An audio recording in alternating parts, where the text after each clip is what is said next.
Howdy, this is Jim Rutt, and this is The Jim Rutt Show.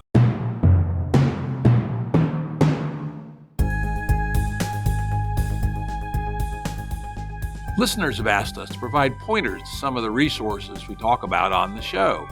We now have links to books and articles referenced in recent podcasts that are available on our website.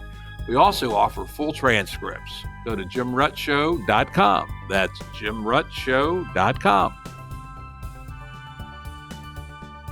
Today's guest is Alicia Juarrero. She's a professor of philosophy emerita at Prince George's Community College in Maryland. And this is kind of old home week. I actually grew up in PG County, as we used to call it in the day. They tell me you're not supposed to say PG anymore, but that's I think not. Yeah. But that's what we always called it. We all do. We still do. Yeah. I lived there from the time I was 2 till the time I was 22, and my wife is from PG also. So it's really, and my brother is a distinguished alum of Prince George's County Community College, and probably half my friends went there. So it's great to connect with Alicia. You know, she is a complexity person. She is the author of Dynamics in Action. I have not read that book, but I ordered it and look forward to reading it. It looks actually very interesting. And she's co-editor of Reframing Complexity, Perspectives from North and South, and Emergence, Self-Organization, and Complexity, Precursors and Prototypes. And she's written lots of publications in refereed philosophy journals. She's also written a couple of things that I read while I was doing my research for this episode that I think the audience might find interesting. One's called Downward Causation, Polanyi and Prigozhin, and another one called Western Science and Philosophy Can't Deal with the Relations Between Parts and Wholes. You know, they're pretty serious, but they're not quite scholarly papers, right? And so I think our audience could deal with them. And as always, links to those papers and the books will be on our website at jimruttshow.com. So welcome, Alicia. Thank you for having me. It's a pleasure to meet you. Yeah, it's good. I think very good conversation. I really enjoyed reading the book. It's quite short, 235 pages, but it is chock full of stuff. I mean, there's lots of ideas in this book. In fact, we probably aren't going to get to them all. My topic list is, I try to keep it to 7 pages, but it looks like I got more like 11. So we'll see how far we can get into it. But I also like your writing style is very clear. No, it is not. You must have not read much of it because it is horrendously. For philosophy book, it's damn readable. No, it's awful. I wish it were clearer. Well, no, I would disagree. But today we're going to talk about her newest book, just published, called Context Changes Everything: How Constraints Create Coherence. So, yeah, the book was just published a couple of weeks ago, right? A couple of weeks ago, yes. Yes, we'll have a link to the book on the episode page. So let's actually start with something we talk about a fair bit. A number of our guests, for some reason, have found this framing useful, and that is Aristotle's four causes. This is a theme that runs throughout the book. Yeah. Why don't you remind the audience what the four causes are and what they are? Well, I think Aristotle probably got it from the potter's wheel. You know, he started thinking about causes and effects using the example of the potter's wheel. Four causes are material cause, the clay, the stuff from which the pot will be made. Then final cause, or purpose, or teleology, which is the goal to which the thing that you're making will be put, which is pouring water. So the final cause of the pitcher would be water. The formal cause, it's not quite shape. It's sort of what makes a pitcher a pitcher. So it is the essence, the basic fundamental identity of the thing. And then finally, efficient cause, which is the actual force exerted by the hands and on the clay to turn it into the pitcher. So it's energetic. Efficient cause is energetic exchange. Yep. One of the points you make is that prior to maybe the late 16th century, people tended to consider all those causes when they were thinking about nature and the pre-scientific era. But one of the moves that probably came off accidentally, more or less, from the invention of modern science was a very heavy focus on the efficient cause. Correct. In a sense, material cause, people figured, well, science will take care of that. And formal cause and final cause were sort of discarded. They went out with a bustle. This is something we don't have to worry about anymore. So we can explain everything in terms of forceful causes. It seems to me that when you're talking about complex dynamical systems, somehow final cause and formal cause kind of get snuck in indirectly, not the way Aristotle thought people were born with or organisms or all natural phenomena had an inherent internal entelechy, kind of like an acorn has the form of an oak built into it, and all it has to do is unroll and unfold into the final form. But I think what we have now with complex dynamical systems is that interactions with the environment, and in my view, constraints, are the contemporary version of formal and final cause. Yeah, and the over-focus on efficient cause, matter and motion bumping into each other, I often refer to that as naive Newtonianism. And, most nerdy, smart kids go through that period, right? And they make the error of thinking the famous Laplacian error. Absolutely. Where he says, give me the position and velocity of everything in the universe, and I can predict the future and the past with total precision. Correct. But fortunately, once you get exposed to ideas of complexity, you realize it's completely crazy. And that has actually caused for those people who've gotten the complexity lens to realize there's much more to our universe than naive Newtonism.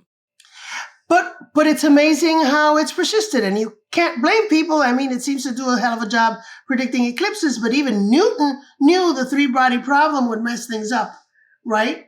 But that was a warning Newton gave us that went unheeded for many centuries. My first paper was about Kant and Prigogine and exactly about that subject matter.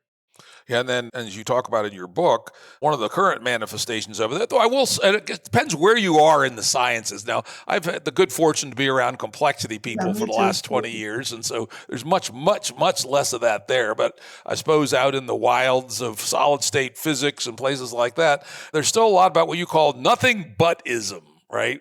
Explain what nothing-but-ism is. Well, the idea that the whole is nothing but the sum of its parts, and therefore anything that appears to be an emergent property is really an epiphenomenon. It is sort of froth that's thrown up, but it really has no causal power. Well, of course not, because if causal power is only thought of as efficient causality, then clearly the synchronization of the photon streams in a laser beam don't align their component laser beams as another efficient cause. So that's the problem.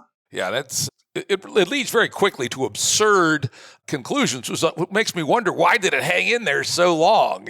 Well, and where it hung in? I came at this because I wrote a dissertation on the difference between explaining and justifying behavior. Well, justification has to do with moral reasons and so on, but explaining behavior, the first sentence of that first book that you quoted is, what is the difference between a wink and a blink? Presumably, it's the cause, right? Meaning that an intention causes a wink, but my throwing some sand in your face would cause you to blink. Well, but then the next question is, what the hell's an intention? And how can an intention cause the action in an efficient cause way? Correct? Yep. And my answer was obviously, well, there can't be just one neuron pushing another neuron pushing. I mean, forget it. That doesn't work that way. And at the time, I was living in Berkeley, and I was hanging around people who were into network theory and systems analysis and so on. I'm going, you know what? There's got to be a network property. We're talking the 70s, Jim. There's got to be a network property that somehow produces emergent properties, which in turn can loop back down and cause the neurons that are responsible for motor control to move the arm in a way that it satisfies the intention that I started out with. All right, so how is this going to work? You were talking about PG Community College. And the nice thing about teaching at community college is nobody gives a damn if you publish anything or not. You're going to be judged by how well you teach, so nobody cares about whether you publish. On the other hand, nobody's forcing you to write papers on the fifth decimal point of the existing theory so I could play around. And in this area in DC, I could hang around NIH and start listening to people come talk. And so you start understanding how patterns in neural systems work and so on. So it's got to be something. It's got to be something like that. So that's when I decided, all right, you know what? I'm going to give the term cause to the Newtonians. I'm not going to fight that battle. It's going to take me forever to fight that battle. So instead, what I want to do is look at the notion of constraint, because as soon as the hard scientists get into trouble with that Newtonian silly understanding of efficient causes you mentioned, they retreat and hide behind the notion of constraint. And I thought, you know what? That's going to work. So that's how my trajectory towards reconceptualizing causality, and especially formal and final cause in terms of constraints, developed. It's interesting, and actually it worked well with the little analogy I use. When I'm trying to explain complexity to just random people at a party or something, I will say we can think of reductionism, classic science, as the study of the dancer, while complexity is the study of the dance, right? Yes, and a dance is not random motion. It has constraints, right? If it's going to be a jitterbug, it has one form of constraints. If it's going to be a waltz, it has another. And so when I read that and saw the movie you were making, I say, works perfectly with my good old absolutely. my good old analogy, Absolutely. and it held together quite well. So now let's move on to your next topic, which is a term that most non-philosophers will have never heard of. I've heard of it a few times, but it's not a term we use very often at the Santa Fe Institute. Mereology, is that how you pronounce that? Mereology, that's again the whole parts whole. Because let's use an example from Brian Arthur's, that I love, that's a Santa Fe book on complexity of economics and complexity. What an economy are a bunch of individual elements that interact in a constrained way to result in an emergent phenomenon that has certain properties that the components don't have. An economy has certain characteristics that the individual trader and seller don't. But once that whole, WHOLE, which is a coherent whole, and I really want to emphasize the fact that a coherent whole is different from a massed clump of stuff, because it's organized, and what organizes it are the constraints.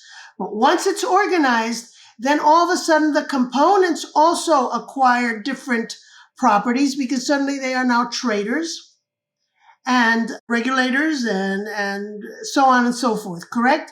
So there you have the whole part. The parts of the components, correct? And the constrained interactions among the components. The whole is what I'm calling in this new book a constraint regime.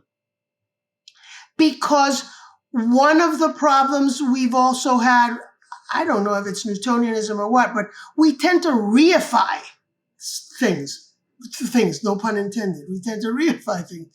But an economy is nothing other than all these constraints all held together by an overarching set of constraint regimes once the constraints close into a coherent whole.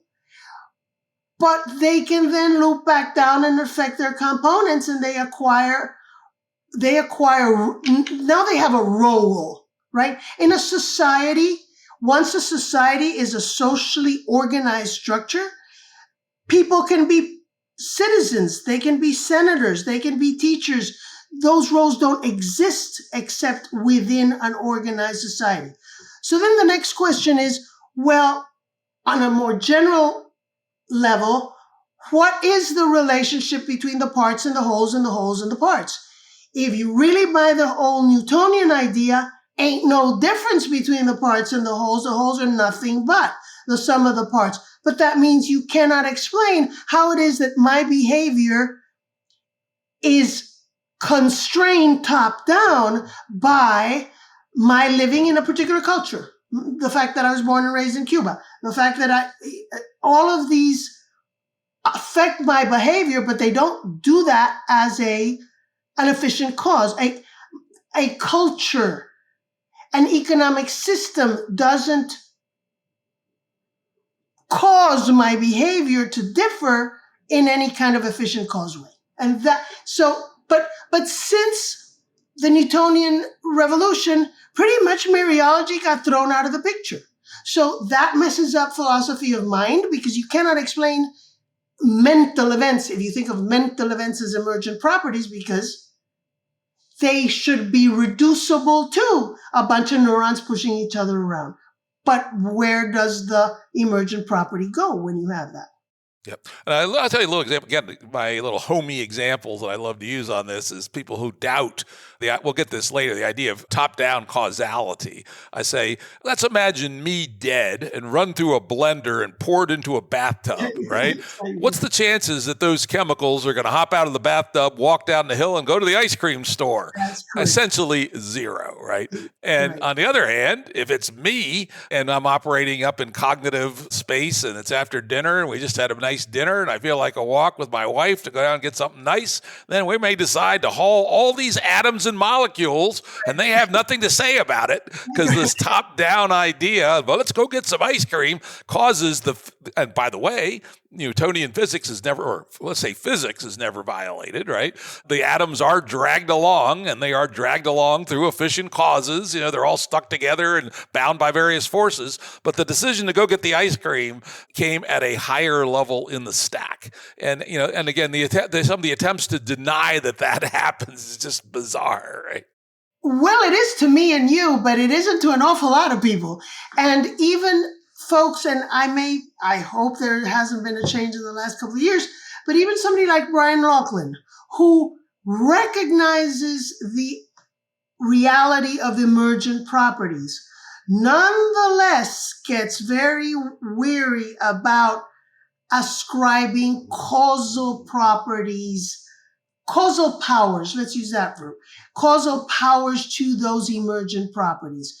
In a sense, the notion of supervenience continues. So there are very few of us, people like Carl Gillette, people like Robert Bishop, there are very few of us who are willing to go the next step and say, not only are emergent properties real, they have causal powers with respect to their own components. And that's what homeostasis is, for God's sake. Homeostasis readjusts the metabolism, the neural system, and so on, in order to maintain the integrity of the whole. But the idea that nonetheless that should be explicable in a reductionist fashion, that the power aspect of it is still not quite. The physicists haven't bought it. The philosophers, I hate to say this, I never read philosophy anymore. Because I grew up, I was trained as an analytic philosopher in the United States. All they're worrying about is the meaning of words. I mean, there are very few people. And you can tell how this is when you have people like Chalmers and Kristoff Cook, who Chalmers has sort of thrown in the towel, and he's really saying, the only way you're going to have mental properties is if you build them in from the get-go, from the bottom.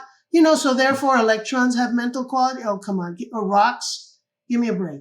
Yeah. And we had Kristoff Cook on the show some time back, and he actually is a panpsychic. They all are, but do you understand why? Because if all of reality comes from innate, internal, fundamental properties that only interact with efficient causes, there's no way you can get a coherent whole. And that's the key word, coherently organized, that then from which emergent causal powers come. Yeah, and it is interesting that another extremely bright guy named Ben Goertzel's been on my show many times, good friend of mine. I think he's a panpsychic for exactly that reason, because otherwise he's wedded to his model of the universe. And where does consciousness come from if it isn't innate? While a complexitarian would say, well, it's obviously emerged, just another level on the stack, right? And that's not that hard. Correct, but they won't. But it's this notion that my nature oh, it's in my nature, is somehow given as an essence in the fundamental tiny, teeny bits that make up the rest of it, that's still much more widespread than one would think. Yeah. Now, we'll get to supervenience later, and I think we have Yeah. a somewhat different point of view, but not entirely different. We'll get to that later, but I think we're on the same page that, hey, this need to smuggle in something like consciousness or cognition as a fundamental property of matter seems to be a big overreach. I mean, do we try to smuggle in the fundamental nature of digestion? I don't think so, right? But we get overly confused when it comes to cognitive processes. But digestion is a good example, and that's the one John Searle has always used. That's why I always use it. Yeah, exactly. And I used to fight him. We were on the NEH board together. But the thing about digestion is digestion really doesn't do much. I mean, it is an effect. Digestion is an effect of all these other processes. The reason I like homeostasis is because the metastability of homeostasis is causally effective. It does, if I have the fudge brownie, it's going to switch all my glucose and everything else around to keep the integrity of the whole. So it has what I would want to call causal powers, but I've given up that term because people will say, oh, but it isn't efficient causation. No, that's right, it isn't. But it is D.S. Lewis's notion of cause, meaning without which not. If that weren't the case, it wouldn't be. So that's the causal notion I would espouse.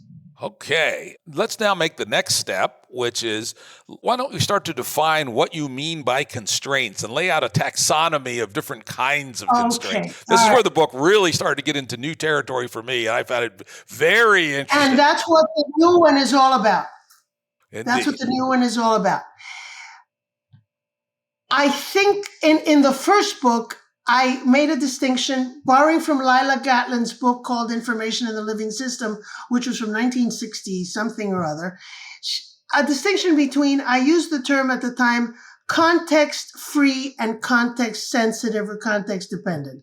I got a lot of grief from people saying, ain't nothing that's context-independent. So, all right. So in this one, I call it nothing's context-free. So in this book, I call it context-independent and context-dependent. Context-independent, according to Lila Gatlin, are conditions that take a system far from equiprobability. So whatever takes conditions away from white noise, from random noise.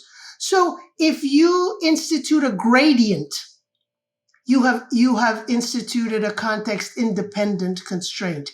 If you institute polarity or charge, I mean, we're talking the early universe here, probably. Those were probably the earliest constraints, and I call them context independent because, in a sense, what they do is they set the context. In a sense, they set the boundaries of possibility space and inhomogeneities within that possibility space. So it's no longer white noise. Lila Gatlin calls context-dependent constraints those that take a system away from independence. So one of the things that I find interesting also is that we might poo-poo Newtonianism now, but when you look at the second law of thermodynamics, and I'm petrified because I kind of talk about the second law of thermodynamics in this new book, but according to the Boltzmannian, everybody's interpretation of the second law of thermodynamics, the events and the particles are independent of one another. And I think you're never going to get complexity if you have independent particles. That's the beauty of Stuart Kaussman's button mesh example. You tie one button to another, and all of a sudden, the thing turns into a mesh, right? You have a phase transition and you have a mesh. So what would I consider context-dependent constraints that take a system far from independence? I would consider catalysts context-dependent constraints. I would consider feedback loops, context-dependent constraints.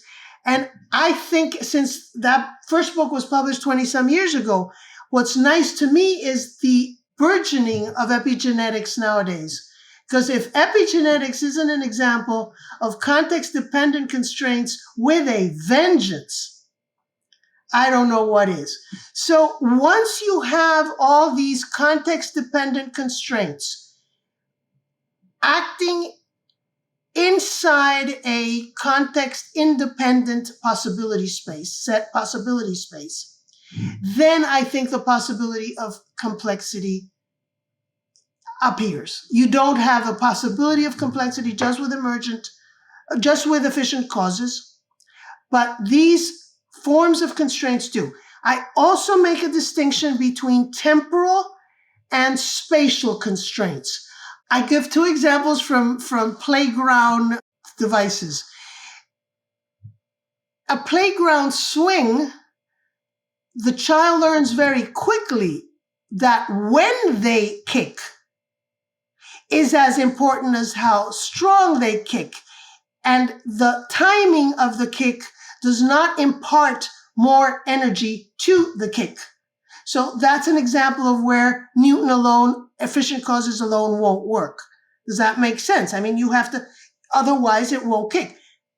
A seesaw is another example of a spatial context-dependent constraint because depending on the length of that plank on the top and the plinth on the bottom, the base on the bottom, then where the child sits will be determined by those context-dependent constraints in order for them to be able to teeter-totter, right?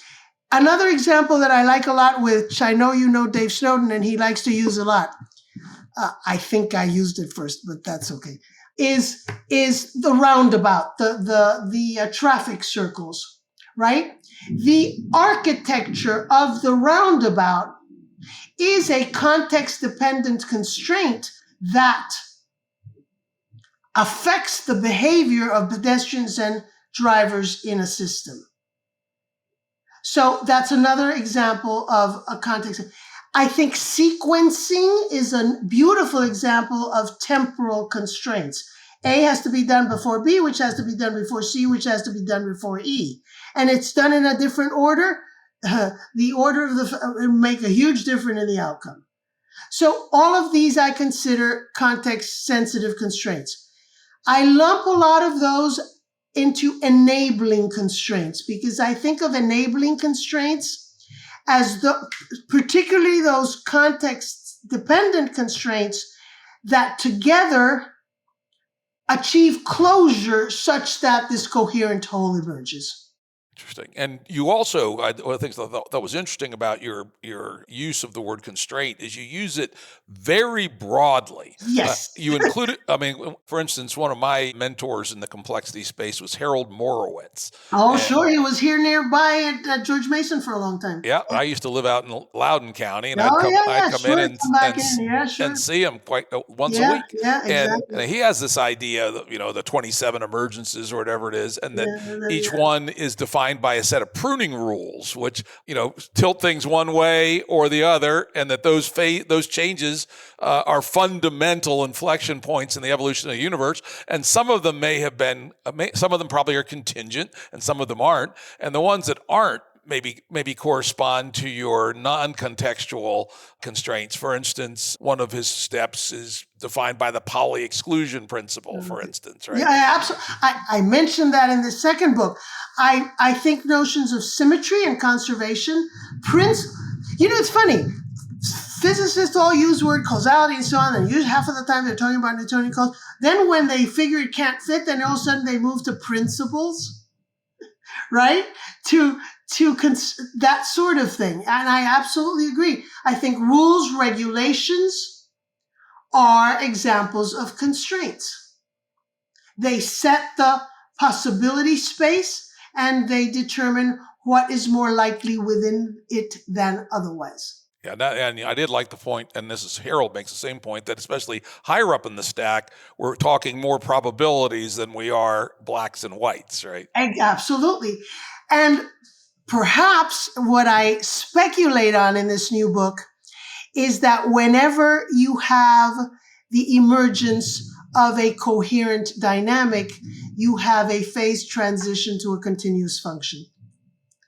If you have that, if I'm right on that, then it seems to me that top-down control is analog. It's a change in the setting of the system to an analog notion. So you're going from your old-fashioned toggle switch to a dimmer switch. And that's why homeostasis can keep the timeliness, because that's very important for homeostasis in most ecosystems. And it also can keep the sensitivity to local conditions. I think only analog can do that. The Dysons were poo-pooed a lot, but there's something that tells me that their emphasis on analog control somehow might be onto something. And to make it clear for the audience, you're talking about Freeman Dyson and George, both deceased now. Yeah, George died. Did George die, really? Yeah, recently, about the last 6 months or a year. Yeah, he used to come by the Santa Fe Institute from time to time. Freeman, I don't believe ever did. At least I never met him there. But very interesting family. I also knew Esther Dyson, who was that's right, George's brother, who was a very extremely influential thinker in the early days of the computer industry, and then later has become a brilliant venture capitalist, particularly in the Eastern Europe. That was her area. Oh, that I didn't know. Yeah, a quite amazing woman, really. Yeah, she really was. Really quite. Okay, I have it way later in my topic list, but let's talk about it now, which is analog versus digital. I actually have a fair bit of background in this. Two of my companies back in my business career, they weren't mine. I was a chairman of one. I was an investor and director of another. Were both involved in software for designing computer chips, and in particular for designing analog computer chips. And so I learned quite a bit about analog versus digital. And for instance, I learned, though I probably should have known it, that digital actually is analog below some level, right? And then there's a whole series of clever things they do to go from analog to digital. But then the other point, which you allude to, is that on comparable computational tasks, analog's literally 6 orders of magnitude more efficient in terms That's of it. And that's got to be the reason why the brain doesn't overload. Correct? That has to be the reason why the brain. So the brain is a good example of that.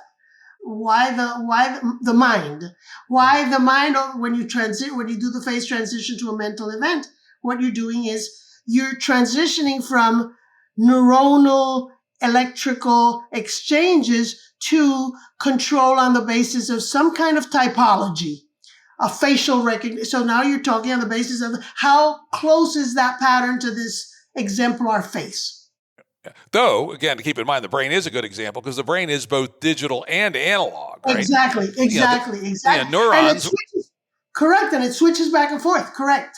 Yeah, and so the domain of ideas or concepts or objects, the very important object ontology that at least mammals and above develop, probably birds too, is continuously variable and it's not perfect. It's classic analog classification scheme, and yet it's actually implemented on digital circuitry, which is kind of interesting. Correct. So it's carried out digitally, but the command top down is analog. That makes perfect sense to me.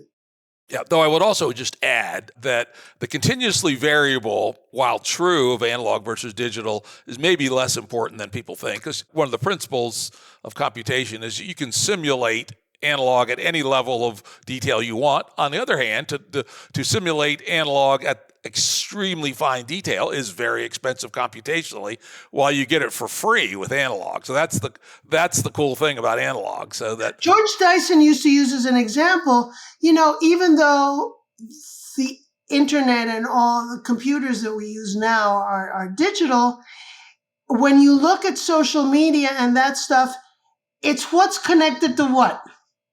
So we're back to the dance, right? Yeah, and it's the people who are analog, right? And it's the dance of the people. And the people, in a sense, are the condensated nodes of the intersections of all these constraints, right? Yep, so that's what I argue in this new book, that everybody's all bent out of shape about identity because they all think of identity as something internal, essential, same thing as Coach and Chalmers were concerned in. But we need to transition to identity as a set of interdependent constraints. That's what makes me, right? I am a set of interdependent constraints. And high dimensional. That's very high dimensional. That's the thing that's so annoying about this stupid identity politics of both the left and the right is both sides want to condense down to just one or two dimensions, and there's hundreds of dimensions, right? I'm a cat. Someone's a dog fancier who loves mountain laurel but not rhododendrons. There's so many dimensions, and to say that these two are the ultimate ones just kind of dumb, right? You know what did it for me that I finally decided, all right, I can finish that first book, was work by Hinton, Jerry Hinton, who's now a big shot, Plout and Chalice, and they were doing early work in artificial neural networks that read words, all right? It was one of the early text reading networks. And they were working on simulating, I had never heard it at the time. Have you ever heard the difference between surface and deep dyslexia? No, that was very interesting. I thought that's what did it for me. It was in your book. You gave a great example in your book. I've got it, and I use it in a sense. No, well, it was their example. Okay. It was their example. They, do you want me to repeat it here? Sure. Yeah, I'll let you tell the story. It's very interesting. I'll tell the story. Surface dyslexia is what most dyslexic human beings have. They transpose letters. So they read cot for cat, or they read tag for gat, or they just transpose letters, or 4 gets read as a 7, that kind of thing. The point being, there's no semantics involved. It's purely the appearance of the input. Okay. Apparently, deep dyslexia is very different. Now, I'll give you the example first. What Hinton, Plout, and Chalice, and the reason I plunked them all together is because Hinton and Plout would write Hinton and Chalice, Plout and Chalice. So there's zillions of papers that came out about 25 years ago about this. And they trained these early reading neural networks. And when they trained them with feedback loops, so they were recurrent networks, and they lesioned the networks above the feedback loops, the network would be shown cat and it would say tack. So it would do surface dyslexia. It would produce surface dyslexia kind of errors. But then if they lesioned the artificial neural network below the feedback loops, they might show the network, again, these are silicone networks, they're not organic. They would show them BAND, band, and the thing output would say it had read orchestra. Or they would show it BED, and the thing would say it had read cot. That is, and so somebody, not me, asked one of them, Hinton, Plout, or Chalice, how do you explain this? And their answer was, the only way I can explain this is to postulate that the system, because of the middle layers that we don't quite know what's going on, and that has got to be what's going on with ChatGPT, by the way. The middle layer has created semantic attractors, period, case closed. And the output is issuing from the semantic attractor. That makes perfect sense. That makes perfect sense. But there's your emergent property being causally powerful. Interesting. Right? And by the way, for all my computer people who listen, and there's a lot, the G.E. Hinton she's talking about is the Geoffrey Hinton. Is the Jerry Hinton. I shouldn't say this on the air, but I will. I said to John Searle at one of these NEH meetings, John, I think Hinton's work is so very good.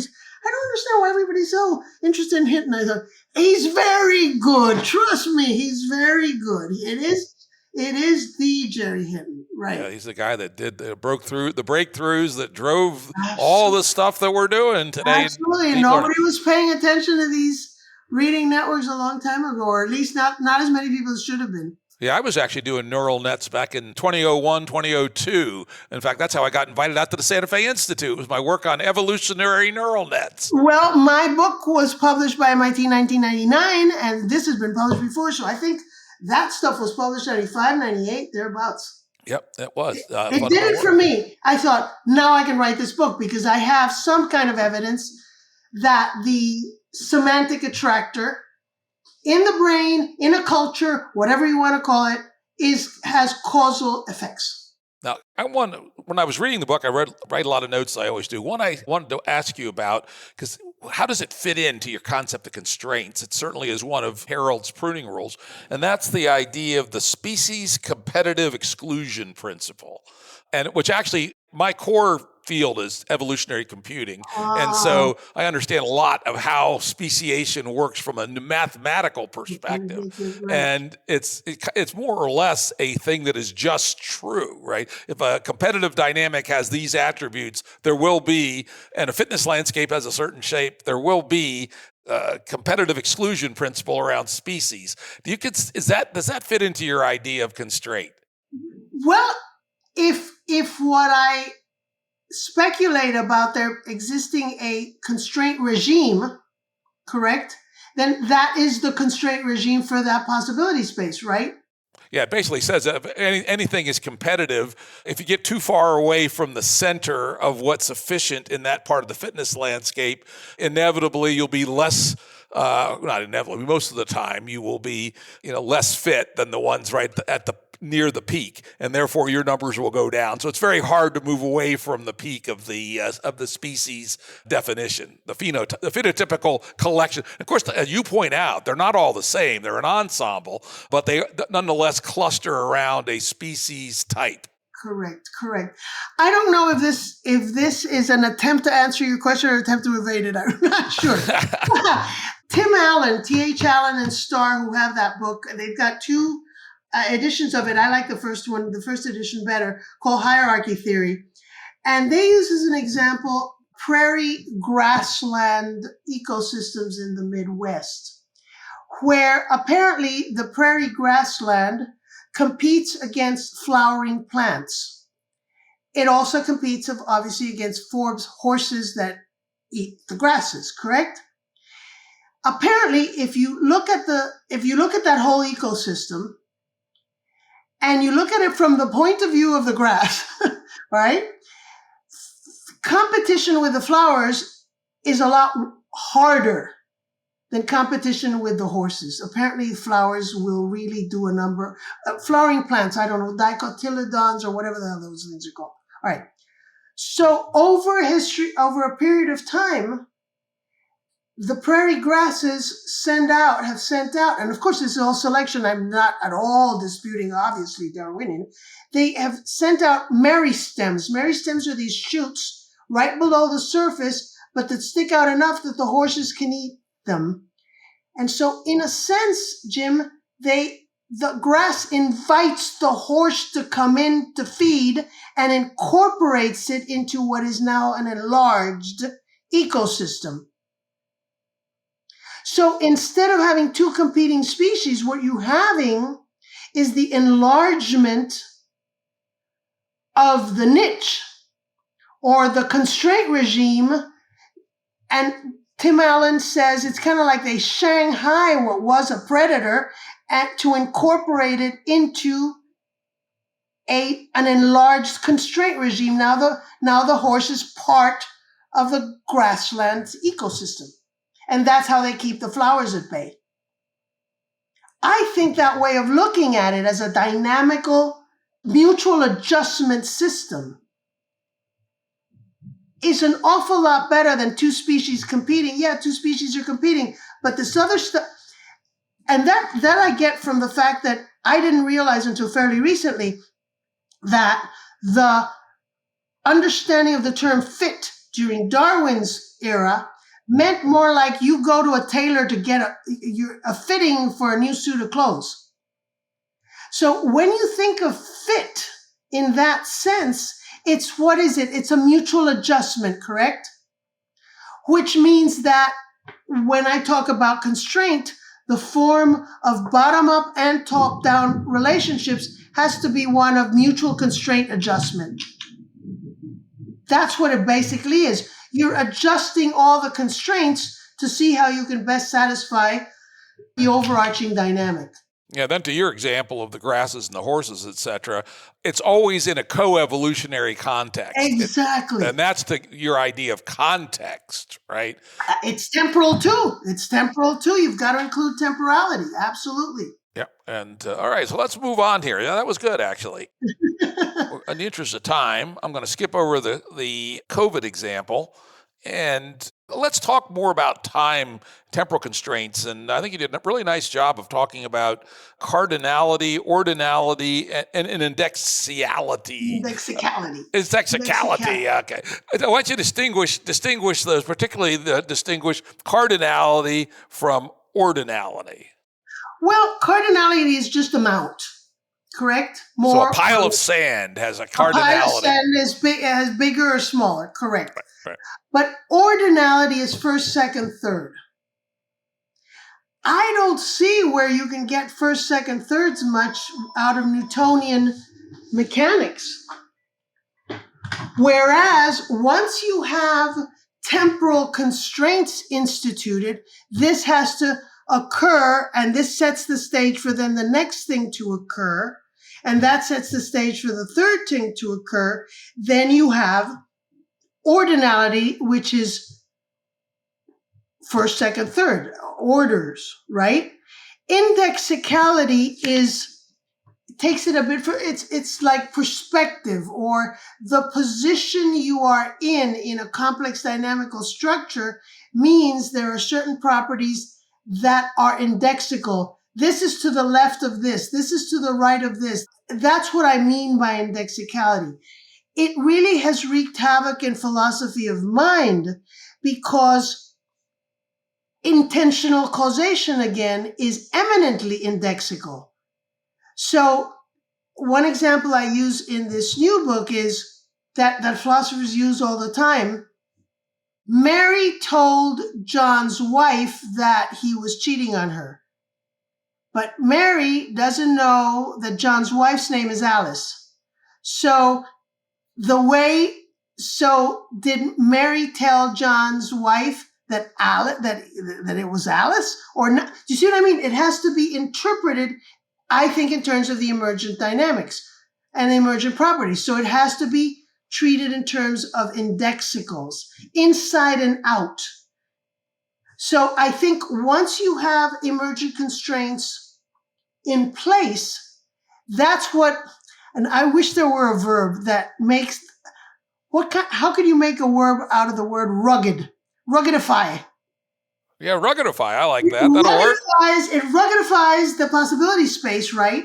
And each one of those valleys and attractor basins or attractor separatrixes, right? They are the ruggedness of a possibility space.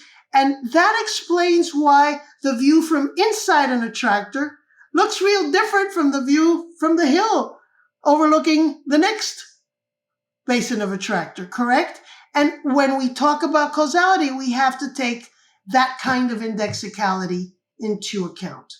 Yeah, then with respect to ordinality, many things are inherently ordered. In fact, I just published last night a very interesting podcast, Currents number 100, with Sarah Walker and Lee Cronin on time. Ooh, I've got a note to her, Sarah A. Mary Walker. Her stuff's really interesting. Yeah. And on time as an object, and it basically, their hypothesis is that evolution and other expanding complexity is essentially a series of steps that get taken, right? They point out that the most complex chemicals created by abiotic processes never have more than 13 or 14 steps, but biotic processes can go, much higher than that, and then man-made processes can go a bit further than that. And so I thought it was a very interesting juxtaposition with your idea of ordinality. One of the examples you gave was the social evolution of the processing of cassava. I believe it was in South America. That's from Heinrich's book on the secrets to our success or something. Heinrich is head of sociology or something at Harvard. It's apparently something that's poisonous, but yet nutritious if it weren't poisonous.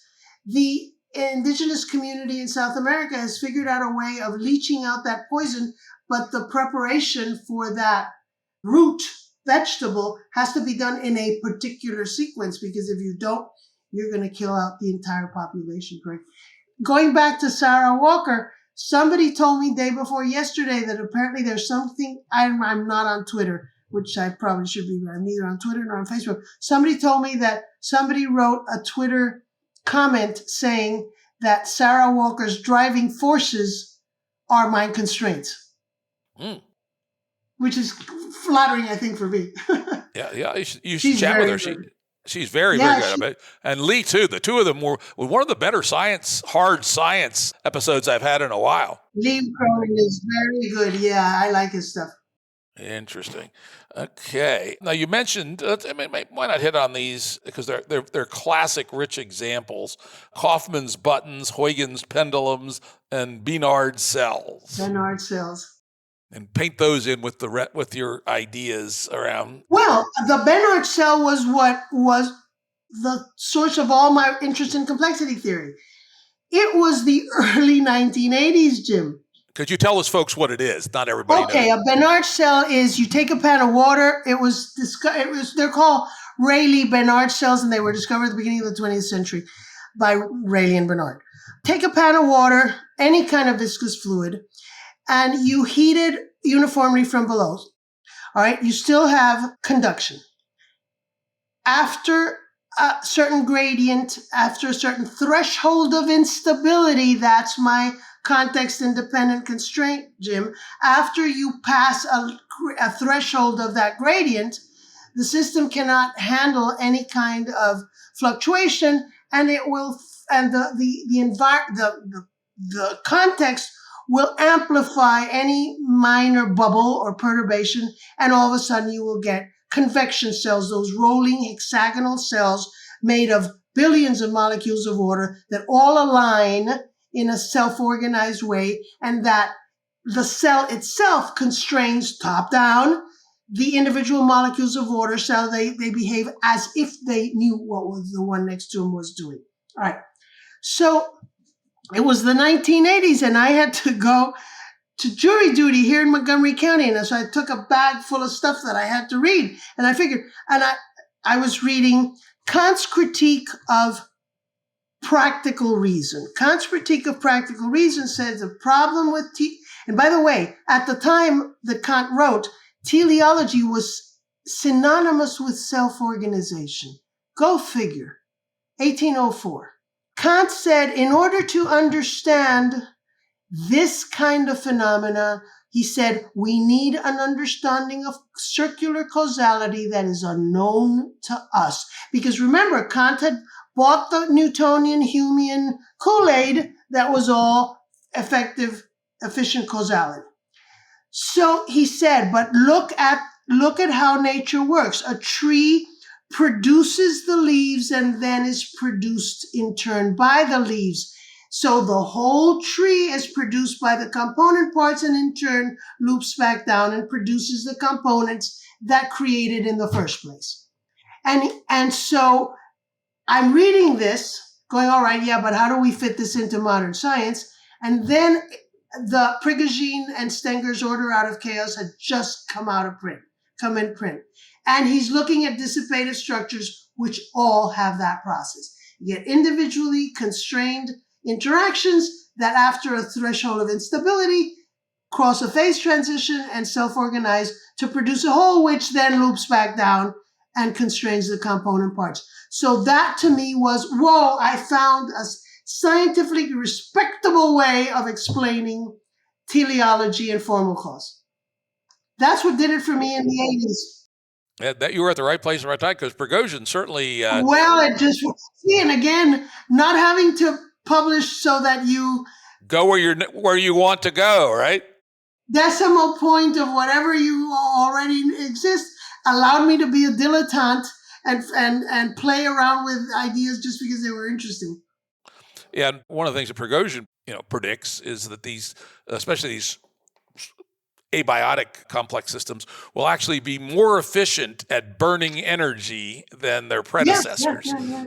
And that's and Benard cells for sure. They actually move more heat through by convection. And one of my favorites is the whirlpool in a toilet allows the water to go down faster. So it actually is dissipating the potential energy of the water in the tank more quickly than if it didn't form the whirlpool. You know what I used in class when I taught courses about minds, brains, and machines? I actually taught a seminar on minds, brains, and machines at PG.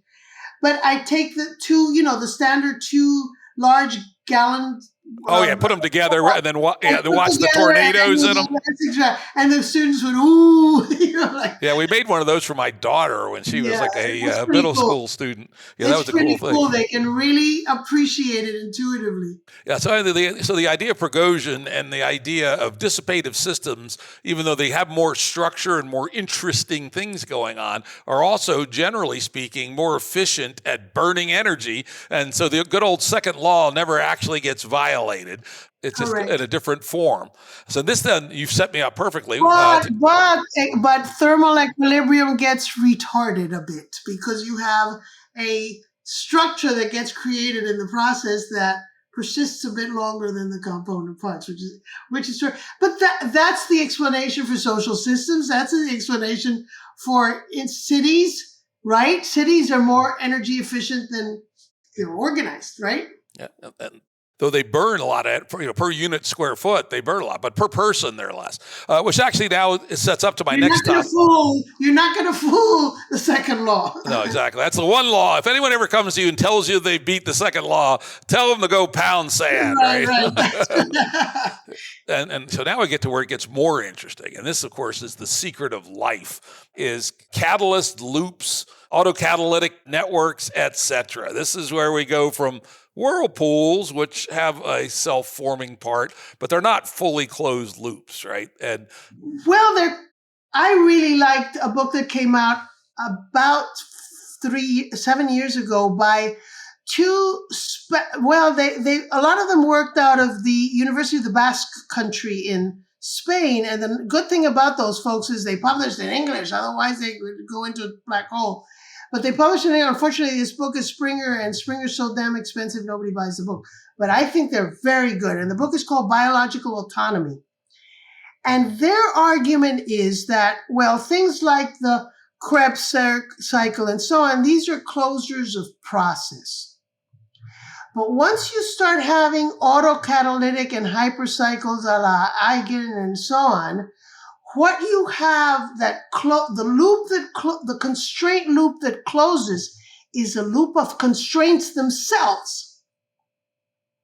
And so the constraints create the constraining conditions that make them possible to begin with. And that is what enables they're self-reinforcing, but they're self-perpetuating. And so these Mateo and Moreno and Mocio argue that is where that is what makes living things different from, say, even the BZ reaction, where the boundary conditions, the constraints are in a sense self-set from without. You've got you set the conditions of the pan of water and the chemicals, but once you get a situation where the constraints themselves become self-perpetuating, then you have the possibility of reproduction of species and that sort of thing. Now, you didn't really hit on it as hard as I thought you might, but a perfect example of that is that the autocatalytic reactions within a cell are also responsible for building and maintaining the membrane that allows the concentration. And that's hugely important to my mind. Absolutely, absolutely. I think that's what they mean, because the membrane, we've always thought of it as boundary conditions. And that was my beef with Polanyi. Because Polanyi was ultimately religious. And so Michael Polanyi, the philosopher at the beginning of the 20th century, I guess it was, he believed that God sets the original boundary conditions. And then once you've got that, then everything else self-organizes within it. But the whole point of, I think, the closure of constraints is that it creates the boundary conditions within which it self-organizes as well. So yes, you're absolutely right. Yeah, I think that's hugely important. And of course, as we've learned, the nature of these membranes changed over time, and it's continually changing. And the fact that they're semi-permeable with different rules for what goes from the inside out and that what comes from the outside in are hugely important to maintain the reactions that are going inside. I think we finally understood that because of the role of interfaces in computers. Yeah, I think that helps. And APIs and so on, and therefore, what that also means, I think, is once you have a phase transition to a new dynamic, you have a new code. And a new code means simply the settings and the rules that govern that membrane, that boundary conditions, what it allows in and what it produces as waste and as action. Yep. Absolutely. And then the other interesting example you gave, which I hadn't thought of before, is you talked about the architecture of the circulatory system as another. That's Moreno and Mossio, which is a really nice example because the vasculature of the body, the lymph node and the blood circulating system, really prevents the seeping out, right? But it is not an energetic force. That's what the heart does. But the vasculature is more like the timing of the playground swing, in that it controls the settings. You know what? After I submitted this to MIT, which was it was almost a year and a half, 2 years ago, but it took so long.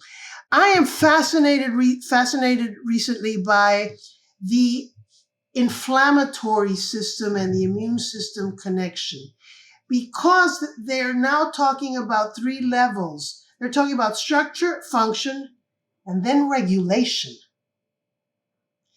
And that, if my arm gets cut off, then the inflammation hits in immediately to try to repair the wound, and all right? If all of a sudden the interactions in the body are out of kilter, then the function of homeostasis may not work as well. That you get diabetes and so on and so forth. But the idea recently is that perhaps there is a 3rd level, and that is the setting of the functional system. I'll call it the set points or the settings, and that perhaps things like PTSD, chronic inflammatory disease syndrome, that kind of thing, is that the on and off switch, for example, the dimmer switch, the analog is screwy. So it's the set point, it's the regulatory control of that function that's off, and that maybe that's the way to attack PTSD, for example. There's nothing wrong with the function of PTSD. We're supposed to freak out if we think someone's attacking us at night. What's wrong is the fact that we are now reacting in a different context the way it should have been before. Then that means there's something wrong with the toggle switch. There's something wrong with the switch, which I find really interesting, because I think that has a lot to say for social systems. It has a lot to say, not just for the inflammatory system. Perhaps all of complex dynamical systems have those 3 layers: structure, function, and then regulation. And then, of course, the question is, how do these 3 levels interact? And they do not interact by efficient causes. They interact by constraints. That everybody who's done hierarchy theory in biology is comfortable with that, I think. Okay, let's move on to another topic here, which is you describe them as constraints, though I would not normally think of them that way, but I think in your lens they work. And that's the idea of scaffolds and scaffolding of affordances, etc. Talk about your thoughts on scaffolding and how you can use the language of constraints around that. I think you have the old-fashioned architectural scaffolds that are external artifacts that are temporary and that guide the construction of new buildings, correct? But if you think of context-sensitive constraints as conditions and factors that take a system away from independence, they link things together. What scaffolds do, and I love the work of Bishop and especially the word of what's his name, Wimsatt. They've done work on scaffolding long before they got fashionable recently.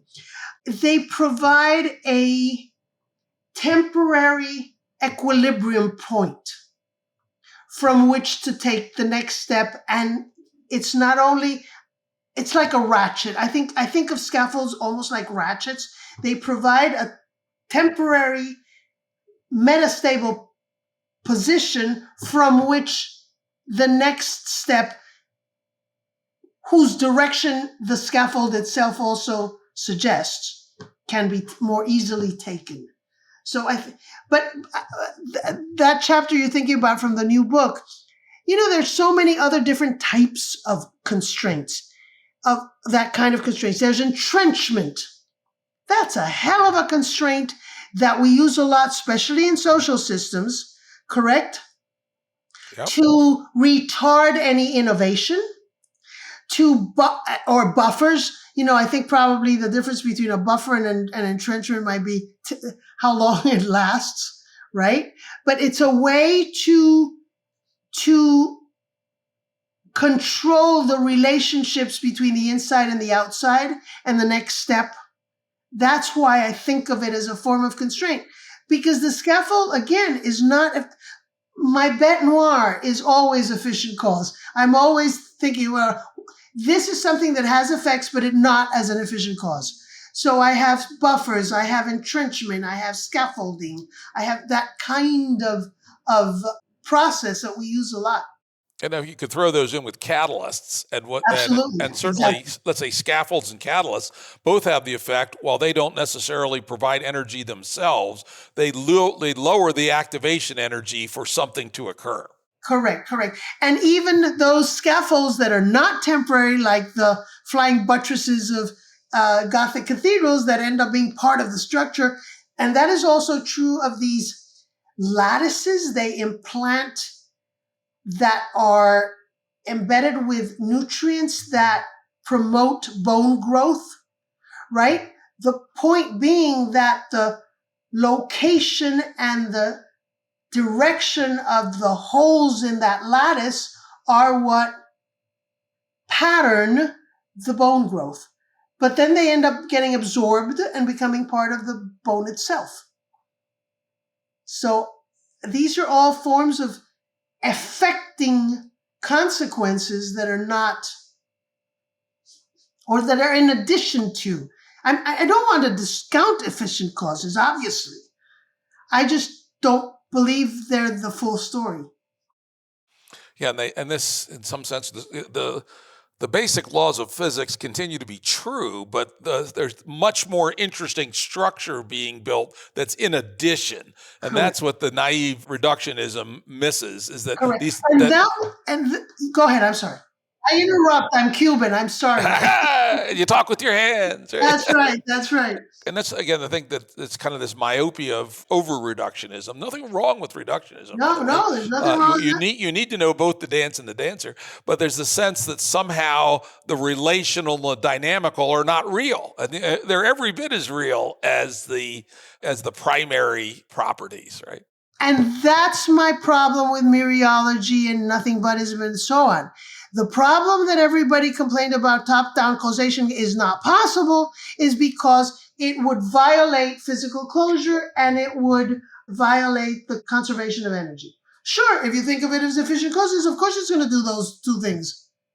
But if it operates as constraining dynamics, you're not violating physical closure or constraint or conservation. So that's why it works very nicely.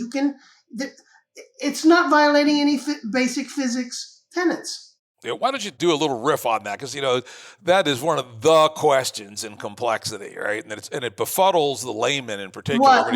What? Top-down causality, and how you can have top-down causality and no magic needs occur. Well, in the very same way that homeostasis changes my glucose production, or how does a culture affect me? That is top-down causality. That is causality from the whole in which I am embedded. If I were not part of that culture, it would not affect me. Correct? Right. So that means that the constraint dynamic of the culture in which I am embedded, be the college at which I taught, the society in which I live, the family to which I belong, the constraint structure of each of those organizations changes the likelihood of different behaviors that might otherwise have been open to me that are not. In the very same way that once entrained into a Benard cell, the molecule of water has different probabilities of where it's going to go because the constraint structure of the Benard cell affects it. And that's what I mean by top-down causation. So there's nothing magical about it, but it's not efficient causality. If you think of it as efficient causality, then of course it's magical. Gotcha. And there's been many pointless conversation on this, as you no doubt have experienced. Absolutely. Well, centuries of this going on. Indeed. All right, let's move on. We're getting kind of late on time here. Got about another 13 minutes. Okay. And this was something new to me. Very interesting to run across something new. And that's the idea of many-to-one transitions. Maybe you can dig into this in some depth. Okay, that was, all right. When, at the beginning, once behaviorism got put to bed, then functionalism came into play, or the identity theory. So the idea was that mind is to brain as a computer software is to its hardware. Fine. So then people said, all right, just like Microsoft Office can be run on Apple and the different hardware devices, then perhaps that's the explanation that gives some legitimacy to the notion of a mind vis-a-vis the notion of the brain. The brain's the hardware, the mind is the software. Fine. But there was also always the idea that the notion of supervenience, and Donald Davidson's term is there will be no change in the supervenient properties without any corresponding changes in the subvening, in the hardware. So there was always implicit in the notion of supervenience a one-to-one relationship. And the reason I think that was true was because I don't think they ever got away from efficient causality. So there was always that one-to-one relationship. So the idea was, all right, so a mental event, my thinking of my grandmother, my pain in my leg, will always be correlated one-to-one with this particular neural pattern in the brain, which indicates pain in my leg. This one indicates that's my grandmother. But very quickly, multiple realizability, many-to-one relationships all of a sudden came about. And that was that, well, lo and behold, if this part of the brain is excised, the hearing function might be taken over by the other part of the brain. Another part of the brain that was supposedly not at all dedicated to hearing, but all of a sudden it was. So the notion, and I almost wanted to name this, title this new book, In Praise of Degeneracy. But I thought, no, don't get cutesy here. Because biologists have always been very comfortable with degeneracy. That is, there are many ways for the same amino acids to produce, different amino acids to produce the same protein. That's what I mean by many-to-one. Many different lower level paths to realize the same emergent property. That's what I mean by many-to-one. And that seems to be true in general for the higher level properties of complex dynamical systems. An economy can stay itself despite many different varieties or many different configurations, as long as that overarching constraint structure remains within a certain range. Does that have I made sense here? Yes-ish. Let me drill it a little further. Right. But you also talk about many-to-one because we do have multiple realizable domains, and the idea of degeneracy is very important. And for the audience, degeneracy basically means that things with different forms can have the same function, right? Correct. Two Different catalysts. lower levels, same higher level. Same higher level. And there's a bunch of famous examples in biochemistry where it's more famous. But you also talked about many to one as something analogous to dimensional reduction in systems. And think about the fact that, with the example I gave before, Jim gets up out of his chair and goes down the hill to the ice cream store. There's lots and lots and lots of predicate signals that probably led to that, right? And they eventually got concentrated down to a single decision. Should I get up, go down the hill, get an ice cream cone, or should I go to the freezer and pull out a frozen yogurt bar, right? And the fact that there's many, many, many inputs, but there's a single decision around the affordance was also the way you described many to one. The reverse of it is pluripotentiality, which is one lower level that has the potential for becoming much more a different functionality. And of course, stem cells are the example of that, right? They are pluripotent. They are not totipotent, which people thought they might be for a while, that they could become any other. Not quite.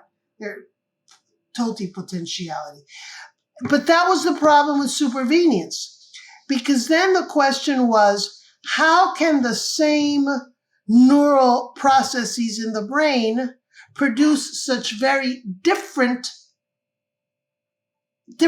propertied functions, higher level properties? And Davidson said, if you can't identify a causal relationship between the two, then you might as well go back to behaviorism. And that at that point, Jae-Won Kim at Brown, who had been a big advocate of supervenience at the time, decided supervenience won't work. It either is one-to-one or it's not, and that's why he titled that. Was it a paper or was it a book called Descartes' Revenge? Because then again, the problem was, how do you get top-down causality in that? Once you decide to go to the fridge, Jim, you could decide to walk directly to the fridge. You could decide to go outside because somebody is going to watch you take something from the fridge, and you go outside, you go all the way around. So there are a lot of different ways to implement that top-down decision, correct? And the problem with, again, efficient causality is that it only worked for instantaneous relationships.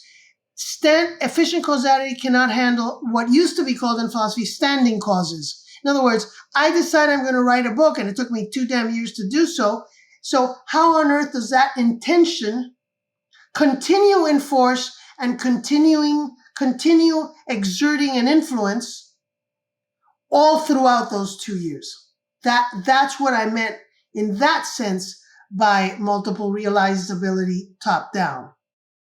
Yeah, and then of course that goes back to the very classic Greek philosophical question of the ship of Theseus, right? Which for our audience goes, okay, the supposed ship that Theseus took to Crete, I guess it was, and it was preserved in the Athenian harbor. And over the years, the boards rotted and they were replaced one by one. Eventually, every plank on the ship had been replaced. There was nothing original, but it was the same ship. Or was it, right? Correct. And we can say the same thing about organizations and cultures and societies and, And humans, basically every one of our atoms gets replaced, every year, something like that? 7 years, every cells or whatever. Exactly. So I think I stick my neck out more than maybe I have a right to, but that's why I wanted to show in this new book that people say, oh, you're reducing everything to physics and chemistry. I go, no, I'm showing that there are, I never know the difference, homologous, analogous, constraint dynamics that operate all along this spiral. It's not a reduction. It is to show that once you do the phase transition from physics to chemistry, then you've got new emergent properties, new codes, new everything. Once you go there from chemistry to biology and so on down the line. Got it. Well, let's wrap up with the future of these fields. And you talk a fair bit about the relatively new 4E approach to cognitive science, which I think is maybe getting closer to your way of thinking. Yes, I mean, I really like the work of De Paolo. Probably Andy Clark started the whole thing with the embodied mind idea, and people like Merlin Donald, whom I love, his book. All of these folks started realizing the mind just ain't in the brain, because it takes me forever to write, because I literally realize that I work out the ideas as I write. Now I type, but it's not that I sit down, think it all through, and then I just write it out, because it's all been worked out in my mind. I literally, so the notion that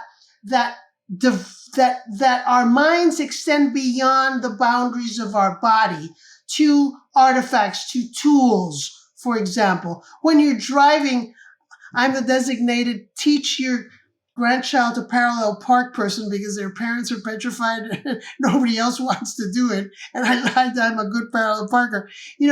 I say, look, after a while, you realize that you can almost feel the car as the extension. You know exactly where it's going to fit in a tight space. So the idea that the mind ain't just in the brain, it's embodied. But then it's also enacted, because it's not just that it's embodied in the agent's body, but it's also the mind is enacted in their behavior within a particular context and so on. What I try to do in this new book is, then the question is, well, how does this holistic ecosystem within which this embodiment and enlightenment, how does that coherent dynamic come about? And that's why I want to show that before you have an enact.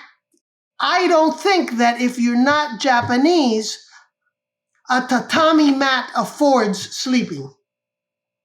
I don't think a Victorian throne enacts seating to somebody who's never seen it before. So to somebody who's used to sleeping on the ground, I don't think it does it automatically.